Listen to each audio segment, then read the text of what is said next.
man who walks alone does not do so out of necessity, nor out of loneliness, but because he has begun to see the great game for what it is. He has stepped out of the noise, out of the tugging hands that try to shape him into something useful, something acceptable. He has understood, perhaps without even knowing it, that to truly walk alone is not to be isolated, but to be free. Most people fear being alone because in the silence, all the things they have run from come creeping in. The thoughts they have drowned out with conversation, the doubts they have covered with certainty, the fears they have avoided by keeping busy. But a man who walks alone does not run from himself. He lets the silence unfold, lets it stretch out before him like an open road, and he walks into it, undisturbed. And here's the paradox. The more he embraces solitude, the less alone he becomes. For in the absence of distraction, he begins to see the world as it truly is. Not a place filled with separate things, but a vast and intricate dance, where everything moves together, where every sound, every breath, every shadow plays its part. He starts to notice the rhythm of the wind, the way the trees bend without resistance, the way the river flows without asking where it is going. And in that seeing, he understands he is not alone at all. The man who walks alone is not escaping anything, he is returning. Returning to something deeper, something older than words, older than fear. He does not need to explain himself. He does not need to be validated. He simply is, as the mountain is, as the ocean is, as the sky is. And in that being there is power.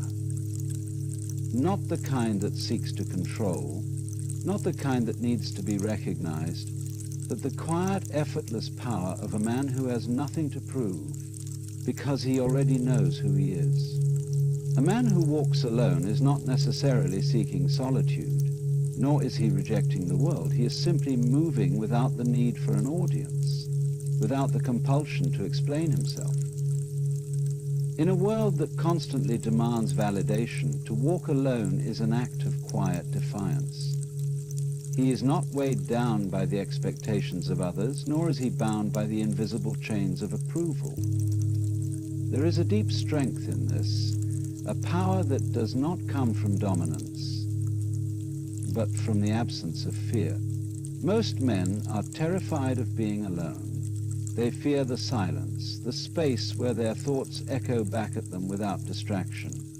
They drown themselves in company, in conversation, in noise, believing that if they keep moving, they can escape the presence of their own mind. But the man who walks alone does not run from himself.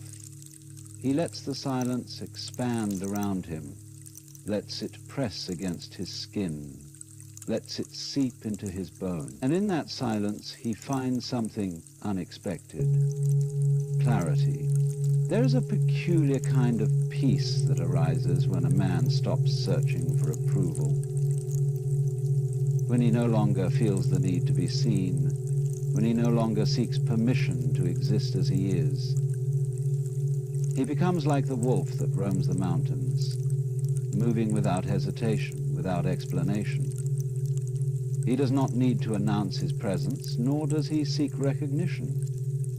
He is not part of the pack, not because he despises it, but because he has outgrown the need to belong.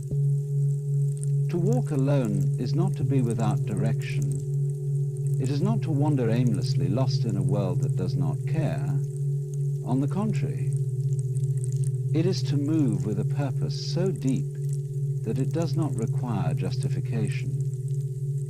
A man who walks alone follows an internal compass, one that is not swayed by the shifting tides of opinion. He is not seeking shelter in the approval of others, nor is he defined by their acceptance. He understands that to truly know oneself, one must be willing to stand apart, to strip away the masks, to see what remains when all the pretenses are gone. Most people live their lives in constant pursuit of something: recognition, success, love, meaning. They are always chasing, always reaching, always believing that fulfillment is just around the corner. But a man who walks alone has stopped chasing, not because he has given up, but because he has realized that there is nothing to chase. The things that most people seek are mere illusions, flickering mirages that vanish the moment they are grasped. He has seen through the game, and in seeing he has stepped outside of it. There is a rawness in solitude, an unfiltered confrontation with reality that few are willing to face. When a man is alone, truly alone, there is no one left to impress, no one to deceive. He sees himself as he is, without the embellishments, without the stories he has told himself. And in that seeing, something extraordinary happens. He becomes real. He is no longer a collection of borrowed beliefs, no longer a reflection of the world around him. He stands as he is, without apology, without disguise. The world does not understand a man who walks alone. It tries to label him, to categorize him, to fit him into a box that makes sense. Is he a recluse, a rebel, a wanderer? But he is none of these things. He is simply a man who has chosen to walk his own path, to move at his own pace, to be untethered. And in that choice, he has found something far more valuable than belonging. He has found freedom. But freedom is not always comfortable. There is an uneasiness that comes with stepping outside the familiar, a weight that settles in the chest when one realizes that there is no one else to lean on. Most people would rather remain in the safety of the known, even if it means being shackled. They would rather be caged birds than risk the vastness of an open sky. But a man who walks alone has chosen the sky, despite its uncertainty. He has accepted that true freedom comes with responsibility. The responsibility of standing on his own, of making his own way, of carrying his own burdens. He walks, not because he must, but because he chooses to. His steps are steady, unhurried. He does not look back, nor does he seek a destination. He simply moves, in rhythm with something deeper, something beyond words. He does not need to explain himself. He does not need to be understood. He simply is, and that is enough.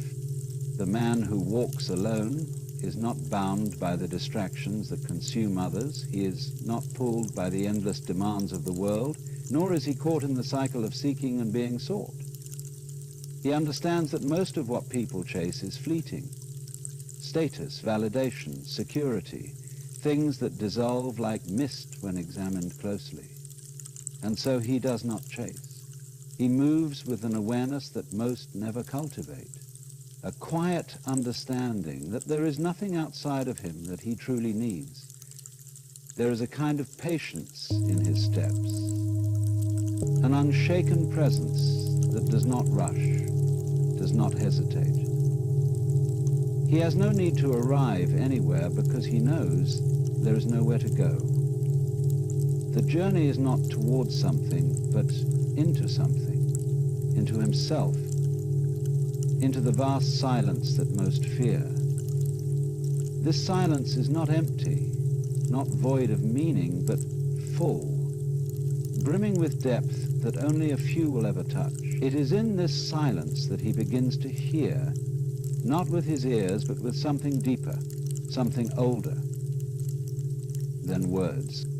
Most people live their lives in a constant state of resistance. They resist discomfort, resist loneliness, resist the unknown. They fill every moment with noise, with movement, with distraction, terrified of what they might find if they were to stop. But the man who walks alone does not resist. He does not run from solitude, does not shrink from the vastness of existence. Instead, he allows it to wash over him, to carve him into something raw and unshaped, something real. And in this surrender, he discovers something that cannot be given, cannot be taught. He finds an intimacy with the world that no amount of attachment can bring. He sees the wind for what it is, not as something passing through, but as something alive, moving as he moves.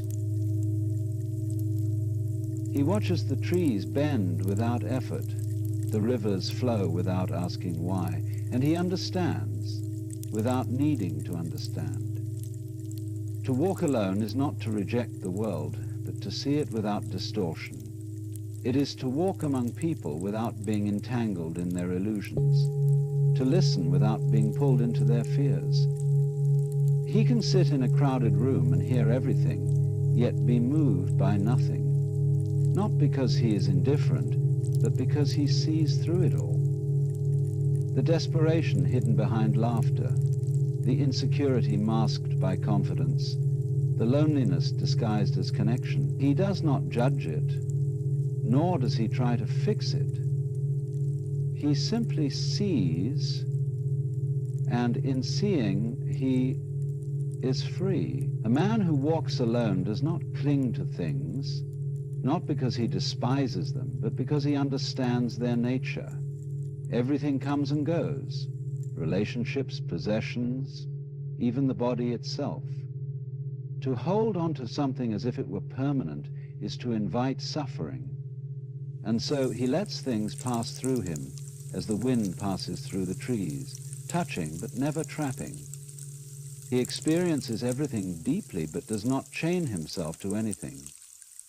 There is a quiet strength in this. Most mistake it for detachment, for coldness, but it is neither. It is simply the knowing that nothing can truly be possessed. Not people, not moments, not even oneself. He does not waste energy trying to hold on to what must inevitably change. Instead, he meets everything with open hands, allowing the world to flow as it must, without resistance. He walks, not because he is searching, but because he has already found. His steps are neither hurried nor hesitant. He does not look behind him, nor does he strain his eyes towards the horizon. He moves with the knowledge that there is nowhere to arrive, that every step is already the destination. And in that knowing there is peace. The man who walks alone does not fear the road ahead, nor does he dwell on the path behind. He moves as the river moves, without hesitation, without regret. There is no one calling his name, no voices telling him where to go, no hands pulling him back. He is untethered, drifting between worlds, belonging to none. And yet in his solitude, he is more connected than those who surround themselves with endless distractions. He has learnt that true companionship is not found in mere proximity, but in the deep understanding of existence itself. To be alone is not to be abandoned. It is not to be lost, nor is it to suffer. The man who walks alone has seen that most people are never truly with themselves, even when they are surrounded by others. They cling to conversations, to relationships, to identities, hoping these things will shield them from the great silence that lingers beneath it all. But the silence is not an enemy. It is a teacher, a mirror, a doorway. To embrace it is to step into something vast, something beyond the small self that most spend their lives protecting. There is no rush in his steps, no urgency in his movements. He does not walk as one escaping, nor does he carry the weight of longing. He simply moves, responding to the moment as it unfolds.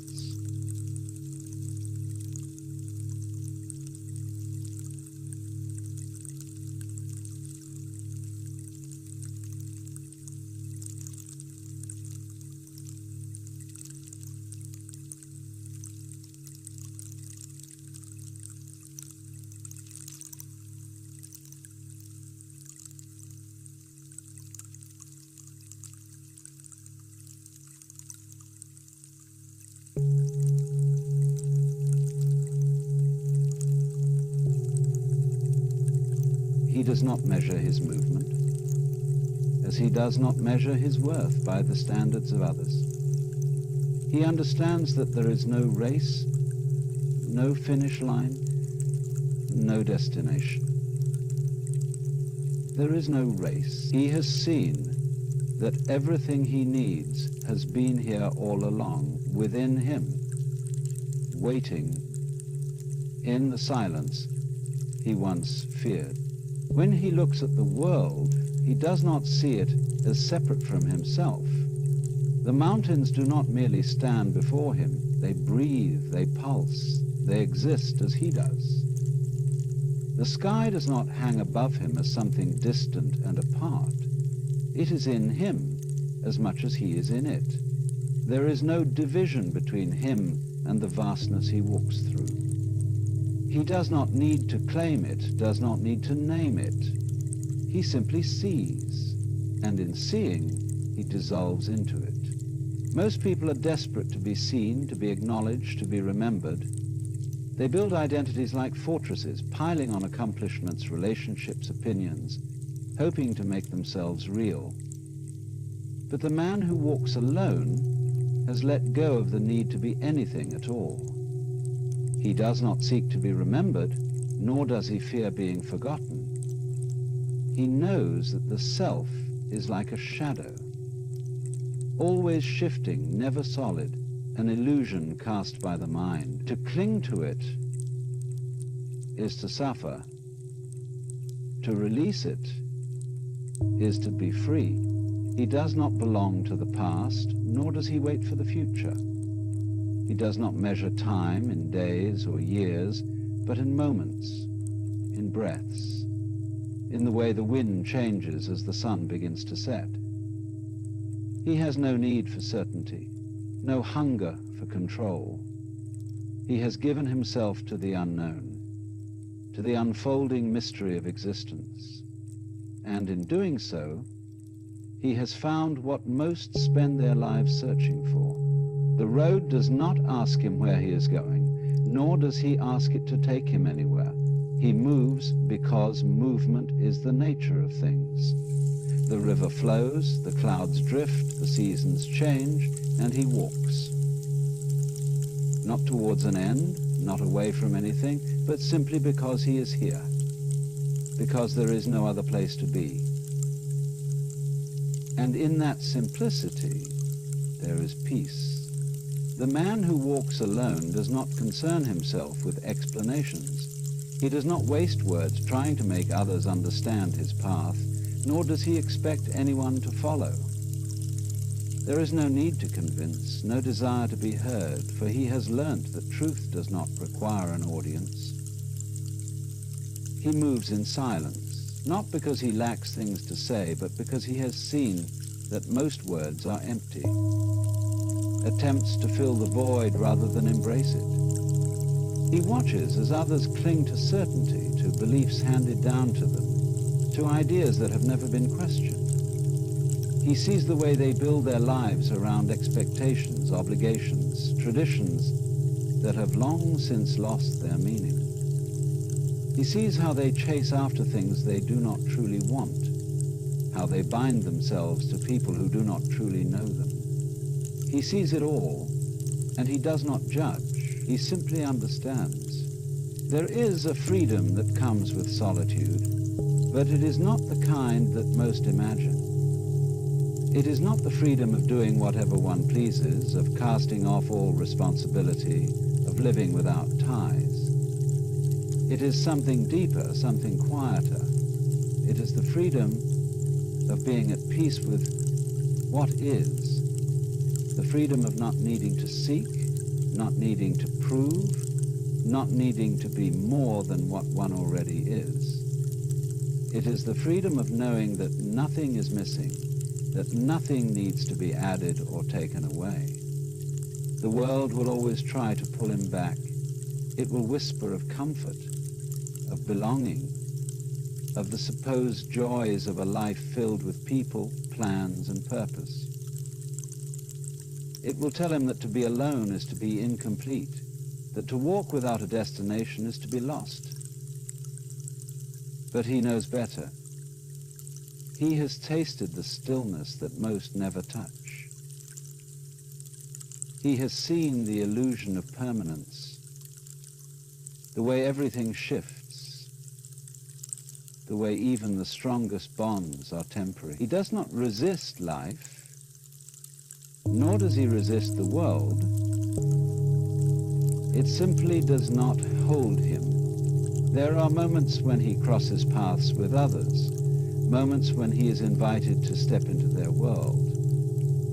He does so without hesitation, without fear of losing himself, for he knows he belongs to nothing and no one. He listens to their stories, their laughter, their sorrow, but he does not absorb them. He moves as the wind moves, touching without holding, passing without staying. He does not seek to change anyone, nor does he allow anyone to change him. Most people live in a state of waiting for love, for success, for meaning, for some great revelation that will make everything clear.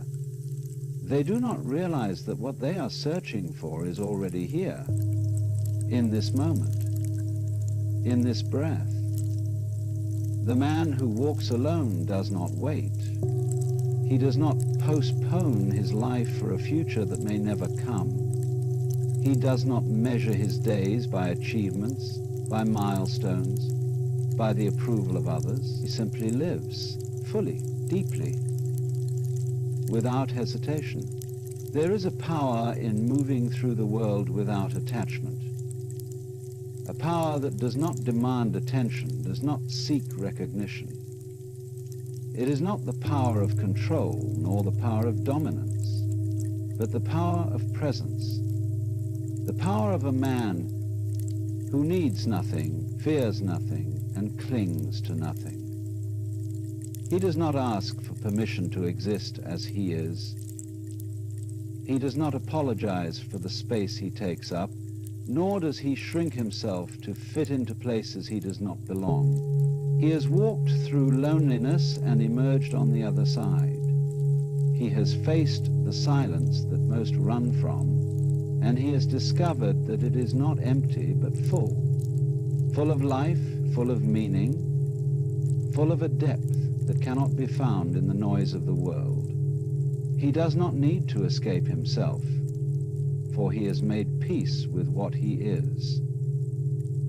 He does not seek to be understood, for he no longer needs to be. His steps leave no footprints, his presence leaves no weight. He does not hold on to the past, nor does he grasp at the future. He simply moves, not to reach an end, but because movement is the nature of all things. The stars shift, the tides rise and fall, the earth spins, and he walks. And in that walking there is no lack, no longing, no need for more. There is only this moment, stretching into eternity, as vast and silent as the sky, as advertised as the sky, as advertised as the sky, as the man who walks alone is not lost, nor is he incomplete. He does not walk because he has been cast out, nor because he rejects the world, but because he has chosen to move beyond it. He has seen through the illusions, the distractions, the endless chase for meaning outside oneself. He does not walk with arrogance, nor with defiance, but with the quiet certainty of a man who knows that everything he needs is already within him. His path is not one of sorrow, but of strength, not of loneliness, but of liberation.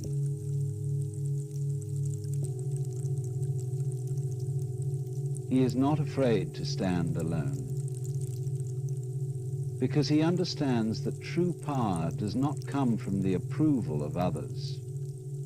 It comes from the unshaken knowledge of who and what he is. Let the world call him what it will. Let them misunderstand him, question him, try to pull him back into their grasp. He does not resist them, nor does he try to explain himself.